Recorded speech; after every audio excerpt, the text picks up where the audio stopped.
ಸ್ವಾಭಿಮಾನಿ ನ್ಯೂಸ್ಗೆ ಸ್ವಾಗತ. ಇಂದಿನ ಪ್ರಮುಖ ಸುದ್ದಿಗಳು. ಧರ್ಮಸ್ಥಳದ ಕ್ಷೇತ್ರಕ್ಕೆ ಕಳಂಕ ತರುತ್ತಿರುವವರ ವಿರುದ್ಧ ನಾಗರಿಕ ಹಿತರಕ್ಷಣಾ ವೇದಿಕೆ ಸಾಗರದಲ್ಲಿ ಬೃಹತ್ ಹೋರಾಟ. ಭೂರಹಿತ ಕೃಷಿ ಕಾರ್ಮಿಕರಿಗೆ ನ್ಯಾಯ ಒದಗಿಸಲು ಆಗಸ್ಟ್ 15ರಂದು ಕಾಗೋಡು ಗ್ರಾಮದಲ್ಲಿ ರೈತ ಸಂಘದಿಂದ ಮನೆ ಮನೆ ಭೇಟಿ ಕಾರ್ಯಕ್ರಮ ಚಾಲನೆ. ಇತ್ತೀಚೆಗೆ ಹೆಚ್ಚು ಚರ್ಚೆಗೆ ಗ್ರಾಸವಾಗುತ್ತಿರುವ ಧರ್ಮಸ್ಥಳ ಕ್ಷೇತ್ರದಲ್ಲಿ ನಡೆಯುತ್ತಿರುವ ಘಟನೆಗಳಿಗೆ ಸಂಬಂಧಪಟ್ಟಂತೆ ಕ್ಷೇತ್ರದ ಮೇಲೆ ಕಳಂಕ ತರುವ ವ್ಯಕ್ತಿಗಳ ಹಾಗೂ ದುಷ್ಟಶಕ್ತಿಗಳ ವಿರುದ್ಧ ನಾಗರಿಕ ಹಿತರಕ್ಷಣಾ ಸಮಿತಿ ಎಸ್ವಿ ಹಿತಕರ್ ಜೈನ್ ನೇತೃತ್ವದಲ್ಲಿ ಸಾಗರ ಉಪ ವಿಭಾಗಾಧಿಕಾರಿಗಳ ಕಚೇರಿ ಎದುರು ಪ್ರತಿಭಟನೆ ನಡೆಸಿ ಕೇಂದ್ರ ಹಾಗೂ ರಾಜ್ಯ ಸರ್ಕಾರಗಳಿಗೆ ಮನವಿ ಸಲ್ಲಿಸಿದರು. ಈ ಸಂದರ್ಭದಲ್ಲಿ ಮಾತನಾಡಿದ ಪತ್ರಕರ್ತ ಎಸ್ವಿ ಹಿತಕರ್ ಜೈನ್ ಮಾತನಾಡಿ, ಕೋಟ್ಯಾಂತರ ಭಕ್ತರ ಶ್ರದ್ಧಾ ಭಕ್ತಿಯ ಧಾರ್ಮಿಕ ಶಕ್ತಿ ಕೇಂದ್ರ ಶ್ರೀ ಕ್ಷೇತ್ರ ಧರ್ಮಸ್ಥಳದ ಪವಿತ್ರತೆಗೆ ಧಕ್ಕೆ ತರುತ್ತಿರುವ ವ್ಯಕ್ತಿಗಳ ವಿರುದ್ಧ ಈಗಾಗಲೇ ನಾಡಿನೆಲ್ಲೆಡೆ ವಿರೋಧ ವ್ಯಕ್ತವಾಗುತ್ತಿದ್ದು, ಶ್ರೀ ಕ್ಷೇತ್ರ ಧರ್ಮಸ್ಥಳ ಜನರ ಪರ, ಭಕ್ತರ ಮತ್ತು ಸಮುದಾಯದ ಹಿತರಕ್ಷಣಾ ಉದ್ದೇಶ ಹಾಗೂ ಧಾರ್ಮಿಕ ಆಚರಣೆಗಳ ಪಾವಿತ್ರತೆಯನ್ನು ಉಳಿಸಿಕೊಂಡು ಆದರ್ಶ ಆಡಳಿತ ನಿಷ್ಠೆಯ ನಡವಳಿಕೆಯಿಂದ ಭಕ್ತರ ಮನ ಗೆದ್ದಿರುವ ಧರ್ಮಾಧಿಕಾರಿಗಳ ಕುಟುಂಬಕ್ಕೆ ಮಾತ್ರವಲ್ಲದೆ ಧಾರ್ಮಿಕ ಶ್ರದ್ಧಾ ಕೇಂದ್ರದ ವಿರುದ್ಧ ಪಿತೂರಿ ನಡೆಸುತ್ತಿರುವ ವ್ಯಕ್ತಿಗಳನ್ನು ಪತ್ತೆ ಹಚ್ಚಿ ಅವರ ಮೇಲೆ ಕಾನೂನು ಕ್ರಮ ಕೈಗೊಳ್ಳಬೇಕು ಎಂದು ಆಗ್ರಹಿಸಿದರು. ಈ ಸಂದರ್ಭದಲ್ಲಿ ಬಿಜೆಪಿ ಮುಖಂಡ ಟಿಡಿ ಮೇಘರಾಜ್, ಸಾಗರ ಬ್ಲಾಕ್ ಕಾಂಗ್ರೆಸ್ ಅಧ್ಯಕ್ಷ ಚಂದ್ರಪ್ಪ ಕಲ್ಸೆ, ರಾಜನಂದಿನಿ ಕಾಗೋಡು ಸೇರಿದಂತೆ ಪ್ರಮುಖರಿದ್ದರು.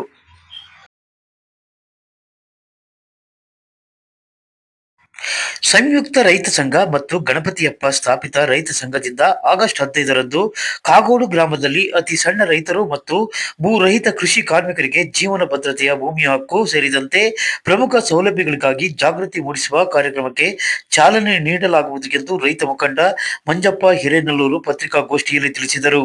ಈ ಸಂದರ್ಭದಲ್ಲಿ ಗಣಪತಿಯಪ್ಪ ಸ್ಥಾಪಿತ ರೈತ ಸಂಘದ ಹೊಯ್ಸಳ ಗಣಪತಿಯಪ್ಪ, ದೇವು ಆಲಳ್ಳಿ, ವೀರಪ್ಪ ಮುಂತಾದವರಿದ್ದರು.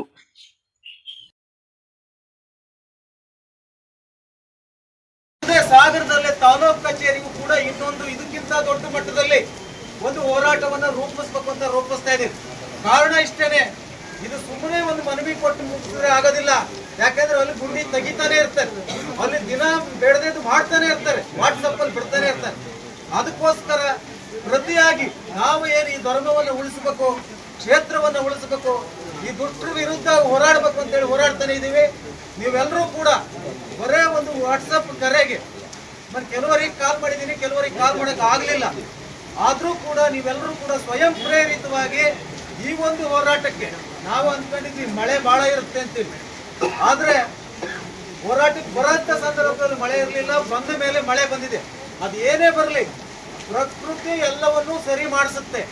ಈ ದೇಶದಲ್ಲಿ ಅಥವಾ ಪ್ರಪಂಚದಲ್ಲಿ ಈ ಚಿತ್ತೆ ಮಳೆ ಹುಯ್ದ್ರೆ ಉಳುಕ್ ಹಿಡಿಯುತ್ತೆ, ವಿಶಾಖ ಮಳೆ ಹೊಡೆದ್ರೆ ಉಳುಕ್ ಹೋಗುತ್ತೆ. ಆದ್ರಿಂದ ನೀವೆಲ್ಲರೂ ಒಳ್ಳೆ ಕಾರ್ಯಕ್ಕೆ ಬಂದಿದ್ದೀರಿ.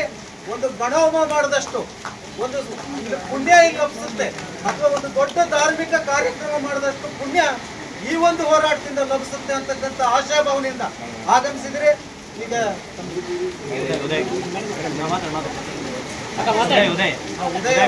ಮಾತಾಡ್ತಾರೆ ಸಿಬಿಐಗೆ ಕೊಡ್ಲೇಬೇಕು ಅಂತ ಆಗ್ರಹ. ಕಾರಣ ಇಷ್ಟೇ, ಯಾವ್ದು ಸರ್ಕಾರ ಬೇರೆ ಇದೆ ಅಂತಲ್ಲ, ಇಲ್ಲಿ ಕುಕ್ಕರ್ ಬಾಂಬುಗಳು ಎಲ್ಲಿಂದ ಬಂದು, ವಿದೇಶದವ್ರ, ಈ ದೇಶದವ್ರ, ಪಾಕಿಸ್ತಾನದವ್ರ, ಅಥವಾ ಇನ್ನೆಲ್ಲಿಂದ ಏಜೆಂಟ್ಗಳಿದಾರ ಎಲ್ಲ ಗೊತ್ತಾಗಬೇಕು ಅಂತಂದ್ರೆ ಫಂಡಿಂಗ್ ಬರ್ತಿದೆ. ಅದಕ್ಕೆ ಫಂಡ್ ಒಂದೇ ಅಲ್ಲ, ಎಲ್ಲಾ ತರದ ಇದು ಬರ್ತಾ ಇದೆ, ಎಲ್ಲಾ ತರದ್ದು ಅವ್ರಿಗೆ ಬೇಕಾದಂತ ಹೆಲಿಕಾಪ್ಟರ್ ಕಳ್ಸ್ತಾರೆ. ಮೊನ್ನೆ ಹಿಡ್ಕೊಂಡು ಹೋದ್ರು ಎನ್ಐ ಅವರು ಒಬ್ಬಳನ್ನ ಎಲ್ಲ ಬೆಂಗಳೂರಿಂದ. ಅದಕ್ಕೆ ಹೇಳಕ್ಕಾಗಲ್ಲ, ಧರ್ಮಸ್ಥಳದಲ್ಲೂ ವಾಸವಾಗಿದ್ದು ಇರಕ್ ಸಾಧ್ಯ, ಅವ್ರಿಗೆ ನಂಬಕ್ಕಾಗಲ್ಲ. ಇದಾರೆ ಧರ್ಮಸ್ಥಳದಲ್ಲಿ ಇರಕ್ ಆಗೋದಿಲ್ಲ, ಅಲ್ಲಿ ಆ ದೈವ ಶಕ್ತಿ ಗಟ್ಟಿ ಇದೆ ಅಂತ ಹೇಳಿದ್ರೆ ಬೆಳ್ತಂಡಿಲಿ ವಾಸ ಮಾಡಿಬಿಡ್ತಾರೆ ಅವ್ರು ಕಳ್ಳರು. ಹೇಳಕ್ಕಾಗಲ್ಲ. ಭಟ್ಕಳದಿಂದ ಧರ್ಮಸ್ಥಳಕ್ಕೆ ಬಾಂಬ್ ಹಾಕ್ಬೇಕು ಅಂತ ಹೇಳಿ ಬಂದು ತೀರ್ಥಹಳ್ಳಿಲಿ ಸಿಕ್ಕದ ಅವನು. ಇವೆಲ್ಲ ಹಿನ್ನೆಲೆ ಇರೋದ್ರಿಂದ ನೀವು ಇಡೀ ಎಲ್ಲ NI ಕೊಡೋದ್ರಿಂದ ಅಥವಾ CBI ಕೊಡೋದ್ರಿಂದ ಏನಾದ್ರು ಒಂದು ಸಾಲ್ವ್ ಆಗ್ಬೋದು ಅಂತೇಳಿ. ಅದಕ್ಕೇನೆ ಈ ಬಹಳ ಯಾಕೆ ಮಾತಾಡ್ತಾ ಇದೀನಿ ಅಂತಂದ್ರೆ, ಬರೋರ ಇದೆ ಕಾರಗಲ್ಲು, ಹೊಟ್ಟೆ ಮಲ್ಲಪ್ಪ, ಎಲ್ಲೆಲ್ಲಿಂದನೂ ಬರೋ ಇದೆ. ಅದಕ್ಕೆ ಇಷ್ಟೊತ್ತು ಇನ್ನೂ ಇದೆ, ಇಷ್ಟು ಬೇಗ ಹೋಗೋದಿಲ್ಲ. ಅಕ್ರೆ ಅವ್ರು ಮಾತಾಡ್ಬೇಕು, ED ಅವ್ರು ಮಾತಾಡ್ಬೇಕು, ಇನ್ನು ಬೇರೆ ಬೇರೆ ಯಾರ್ಯಾರು ಆಸಕ್ತಿ ಇದ್ದಾರೆ ಎಲ್ಲ ಮಾತಾಡ್ಲೇಬೇಕು. ಯಾಕೆಂದ್ರೆ ಯಾವ್ದೋ ಒಂದು ಸುಮ್ಮನೆ ಒಂದು ಮನವಿ ಕೊಟ್ಟು ಹೋಗಿದಾರೆ. ಮನವಿನೂ ಕೂಡ ಸುಮಾರಷ್ಟು ತಯಾರು ಮಾಡಿದೀವಿ. ಇದಕ್ಕೆ ಒಂದಷ್ಟು ಪೇಜ್ ಇದೆ, 2 ಪೇಜ್ ಮಾಡಿದ್ದೀನಿ, ಇನ್ನೂ ಮಾಡೋಕ್ಕಿತ್ತು, ಆದ್ರೆ ಅದು ನನ್ನ ಪೇಪರ್ ಆಗ್ಬಿಡುತ್ತೆ ಅಂತೇಳಿ ಬೇಡ ಅಂತೇಳಿ 9 ಅಂಶಗಳು ಎಲ್ಲ 9 ಬಹಳ ಇದೆ. 6, 9, 12, 12 ಇಲ್ಲ, ಎಲ್ಲ ಬೆಸ ಸಂಖ್ಯೆ ಬರ್ಬೇಕು, ಸರಿ ಸಂಖ್ಯೆ ಬರಬಾರ್ದು. 9 ಅಂಶಗಳನ್ನ ಒಳಗೊಂಡಂತ ಮನವಿ ತಯಾರು. ಒಂದಷ್ಟು ಜನಕ್ಕೆ ಫೋನ್ ನೋಡಿದ್ರೆ ನೀವೇ ತಯಾರು ಮಾಡಿ, ಅಂಶಗಳು ಹೇಳ್ರಿ ಅಂದ್ರೆ ನೀವೇ ತಯಾರು ಮಾಡಿ. ಬೆಂಗಳೂರಿಂದ ಒಬ್ಬ ಪುಣ್ಯಾತ್ಮ ಹೇಳದ, ಸಿನಿಮಾ ನಟ, ಫೋನ್ ಮಾಡಿ ಅರ್ಧ ಗಂಟೆ ಮಾತಾಡೋದು. ಅವನು ಎಲ್ಲ ತನಿಖೆ ಮಾಡೋದು, ಎಲ್ಲ ಕಡೆ ಹೋಗ್ಬಂದ ಅವನ ಬಗ್ಗೆ ಕೆಟ್ಟದಾಗ ಕಾಮೆಂಟ್ ಹಾಕುದು, ಅವ್ನು ಏನೇನೋ ಮಾಡ್ದ ಅಂತ ಕಾಮೆಂಟ್ ಹಾಕುದು. ಅವನ ಕುಟುಂಬಕ್ಕೆಲ್ಲ ಮೊದಲೇ ಹೇಳಿಟ್ಕೊಂಡಿದ್ರು, ಯಾರು ಏನೇ ಕಾಮೆಂಟ್ ಹಾಕಿದ್ರು ಇದು ಧರ್ಮಸ್ಥಳದ ಪರವಾಗಿ ನಿಂತದಕ್ಕೆ ಕಾಮೆಂಟ್ ಬರ್ತಾ ಇದೆ, ನೀವು ಯಾರು ಎದೆ ಗುಂದಬಾರ್ದು ಅಂತೇಳಿ ಹೇಳ್ಕೊಂಡಿದ್ದು. ಇವತ್ತು ಹೇಳ್ತಾನೆ, ಧರ್ಮಸ್ಥಳಕ್ಕೂ ಮೊನ್ನೆ ಹೋದೆ ನಾನು, ಧರ್ಮಸ್ಥಳದಲ್ಲೂ ಕೂಡ ಎಲ್ಲ ಓಡಾಡಿದೆ, SITನೂ ಭೇಟಿ ಮಾಡಿದೆ, ಏನು ಇಲ್ಲ, ಎಲ್ಲ ಅಂಶಗಳನ್ನು ಅವ್ರಿಗೆ ಹೇಳಿದ್ದೀನಿ. ಇಲ್ಲಿ ಅನಾಮಿಕನ ಹಿಂದಿದ್ದವ್ರನ್ನ ಬೋಧಿಸ್ಬೇಕು ಅಂತ ಹೇಳಿದ್ದೀನಿ ಅಂತ ಹೇಳಿ. ಹೀಗೆ ನಾಳೆ ನನ್ನ ವಿರುದ್ಧನೂ ವಿಡಿಯೋ ಬರ್ಬೋದು, ಏನ್ ತೊಂದರೆ ಇಲ್ಲ. 53 ವರ್ಷ ಇನ್ನೇನು ಬಹಳ ವರ್ಷ ಇಲ್ಲ, ಹೆಚ್ಚು ಅಂದ್ರೆ ಬಹಳ ಅಂದ್ರೆ ನಾವೇನೋ ಸೊಪ್ಪು ಸದೆ ತಿಂತೀವಿ ಅಂದ್ರೆ 25 ವರ್ಷ ಬದುಕ್ಬೋದು ಸ್ವಾಮಿ, ಏನೋ ತೊಂದರೆ ಇಲ್ಲ. ಅದ್ರಾಗ ಹಗಲು ರಾತ್ರಿ ಕಳೆದೋಗ್ಬಿಡ್ತವೆ, ಏನು ಕೆಲ್ಸಗಳದಿಲ್ಲ. ಧರ್ಮದ ಪರ, ಈ ಒಂದು ಕ್ಷೇತ್ರದ ಪರ ಸತ್ಯ ನಿಷ್ಠೆ ನ್ಯಾಯದ ಕಡೆಗೆ ಹೋರಾಟ ಮಾಡೋದಕ್ಕೆ ಯಾವತ್ತೂ ಹಿಂಜರಿಯಲ್ಲ ಅಂತ ಹೇಳ್ತಾ ಮುಂದಿನ ಸಭೆಯನ್ನು ಉದ್ದೇಶಿಸಿ ಲಕ್ಷ್ಮೀನಾರಾಯಣ ಕರೆಕ್ಟ್. ನಾನು ಒಬ್ಬ ಕ್ಷೇತ್ರದ ಭಕ್ತನಾಗಿ, ಯಾಕಂದ್ರೆ ಈ ನಾಡಿನಲ್ಲಿ ನಿತ್ಯ ದಾಸೋಹ ನಡೆಯುವ ಯಾವ್ದಾರ ಕ್ಷೇತ್ರ ಧರ್ಮಸ್ಥಳ. ಯಾರೇ ಹೋದ್ರು ಎಷ್ಟೊತ್ತಿ ಹೋದ್ರು ಊಟ ಸಿಗುವಂತ ಕ್ಷೇತ್ರ ಧರ್ಮಸ್ಥಳ. ಧರ್ಮಾಧಿಕಾರಿಗಳು ವೀರೇಂದ್ರ ಹೆಗಡೆ ಅವರು ಅವರೇ ಮಂಜುನಾಥ ದೇವರು, ನಾವೇನು ದೇವ್ರು ಕಟ್ಟಿಲ್ಲ, ವೀರೇಂದ್ರ ಹೆಗಡೆ ಅವರೇ ದೇವರು.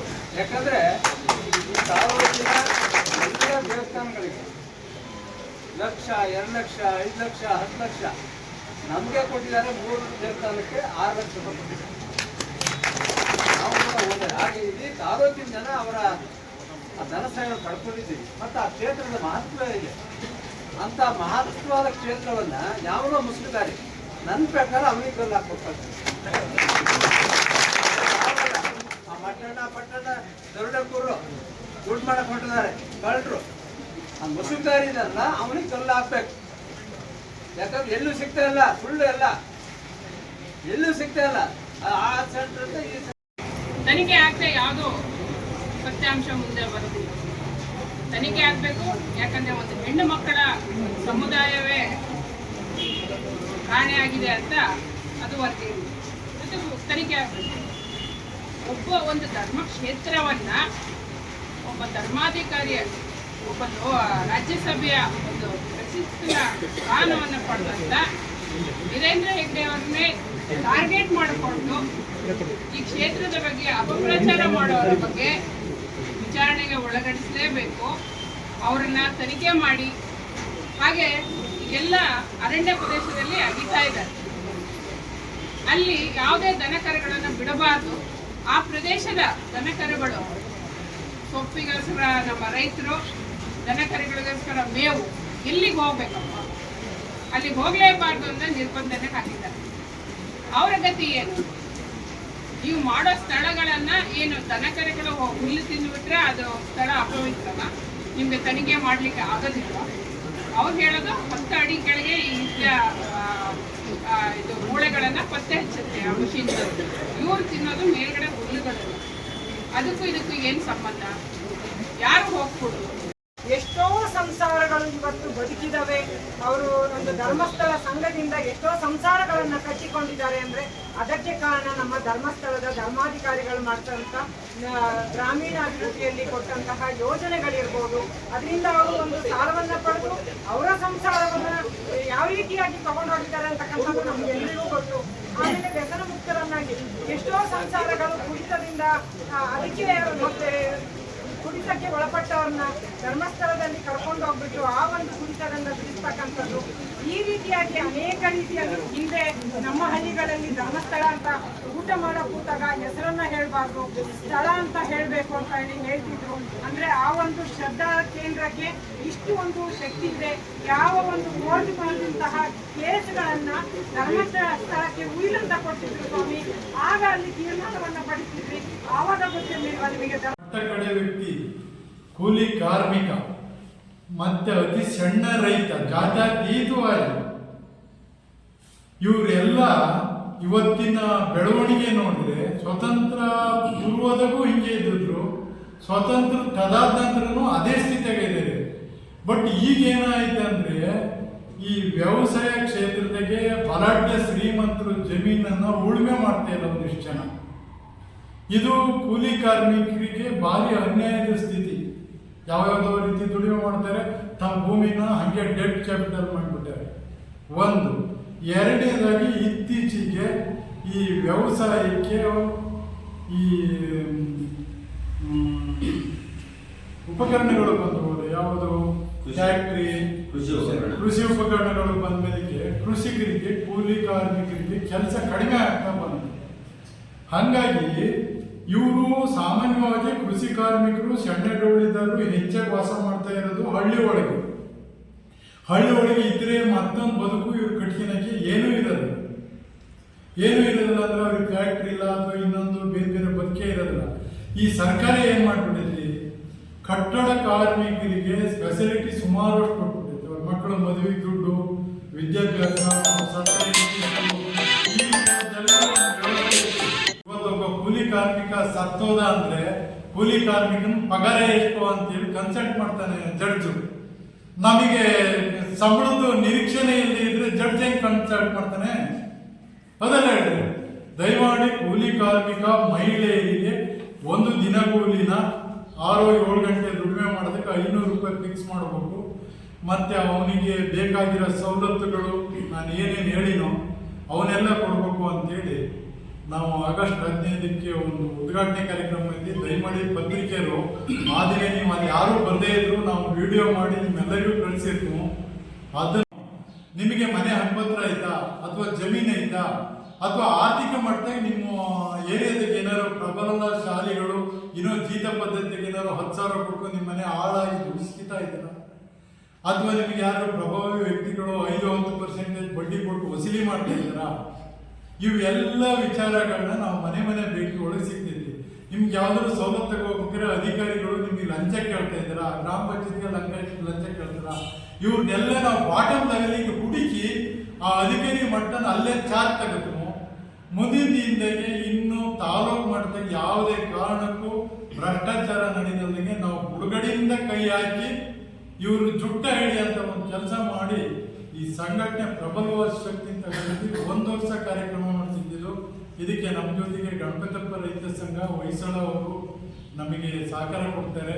ಇಷ್ಟು ಹೇಳಿ ನಾನು ಹೊಯ್ಸಳ ತಾಲೂಕಿನ ರೈತ ಮುಖಂಡರಾದ ಮಂಜಪ್ಪನವರು ಸಣ್ಣ ಮತ್ತು ಅತಿ ಸಣ್ಣ ರೈತ ಕೂಲಿ ಕಾರ್ಮಿಕರ ಬಗ್ಗೆ ಒಂದು ಬಹುದೊಡ್ಡ ಆಲೋಚನೆಯನ್ನ ಅವರು ಹಾಕೊಂಡಿದ್ದಾರೆ ಅವರ ಏಳಿಗೆಗೆ. ಈ ಒಂದು ಉದ್ದೇಶ ತುಂಬಾ ಅತ್ಯುತ್ತಮವಾದ್ದು ಅಂತ ನನಗನ್ನಿಸ್ತು. ಹಾಗಾಗಿ ನಾವು ಗಣಪತಿಯಪ್ಪ ಸ್ಥಾಪಿತ ಸಾಗರ ತಾಲೂಕು ರೈತ ಸಂಘ ಈ ಒಂದು ಕಾರ್ಯಕ್ರಮಕ್ಕೆ ಸಂಪೂರ್ಣ ಬೆಂಬಲವನ್ನು ನಾವು ಇವತ್ತು ನೀಡುತ್ತೇವೆ. ಏನು ರೈತ ಕೂಲಿ ಕಾರ್ಮಿಕರಿದ್ದಾರೆ, ಅವರಿಗೆ ಬೇರೆ ಕೆಲಸ ಯಾವುದು ಬರದೇ ಇರೋದು, ಅವರು ಕೃಷಿಯನ್ನೇ ಮಾಡುವಂಥದ್ದು, ಕೂಲಿಗೆ ಹೋಗಿ ಕೃಷಿಯನ್ನೇ ಮಾಡುವಂಥದ್ದು. ಅವರಿಗೆ ಈ ಸರ್ಕಾರಗಳು ಅವರನ್ನು ಗುರುತಿಸಿ ಅವರಿಗೂ ಕೂಡ ಭೂಮಿಯನ್ನ ಕೊಡಬೇಕು ಅನ್ನೋ ಒಂದು ಉದ್ದೇಶವನ್ನ ಈ ಕಾರ್ಯಕ್ರಮ ಹೊಂದಿದೆ. ಒಂದು ಪ್ರಶ್ನೆ ಬರ್ಬೋದು, ಕೃಷಿ ಕಾರ್ಮಿಕರಿಗೂ ಭೂಮಿ ಕೊಡಬೇಕು, ಎಲ್ಲಿದೆ ಭೂಮಿ ಅನ್ನೋ ಒಂದು ಪ್ರಶ್ನೆನೂ ಬರ್ಬೋದು. ಇಲ್ಲಿ ಸರ್ವರಿಗೆ ಸಮಪಾಲು, ಸರ್ವರಿಗೆ ಸಮಬಾಳು ಅನ್ನುವ ವಾಕ್ಯದಡಿ ಅವರಿಗೆ ಭೂಮಿಯನ್ನು ಕೊಡಬೇಕು ಅನ್ನೋದು ನಮ್ಮ ಒತ್ತಾಯ.